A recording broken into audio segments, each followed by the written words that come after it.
23-24 सोलोंथाइ बोसोरनि थाखाय क'क्राझारनि दतमायाव थानाय सेन्ट फ्रान्सिस जेवियार एइचएस स्कुला नोंथांमोननो लानानै फैदों गोदान मुं थिसननाय।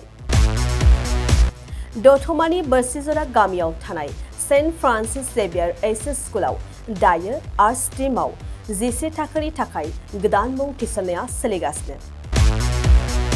बोसोरै फरायसाफोरा मोजां जौखोन्दो लानानै उथ्रिसारनो हानाय बायदिनो बे फरायसालियाव नोंथाङाबो गुनगोनां सोलोंथाइखौ लानो हागोन। लोगोसेयैनो बे फरायसालियाव सोलोंथाइनि मोजां थासारिखौ बिथा खालामनानै हौवासा आरो हिन्जावसानि थाखाय आलादा हस्टेलनि खाबुबो दं। गोसो गोनां बिजाथि एबा फरायसाफोरा आर्ट्स स्ट्रीमाव 11 थाखोनि थाखाय मुंखौ सेन्ट फ्रान्सिस जेवियार एइचएस स्कुलाव थिसननो हागोन।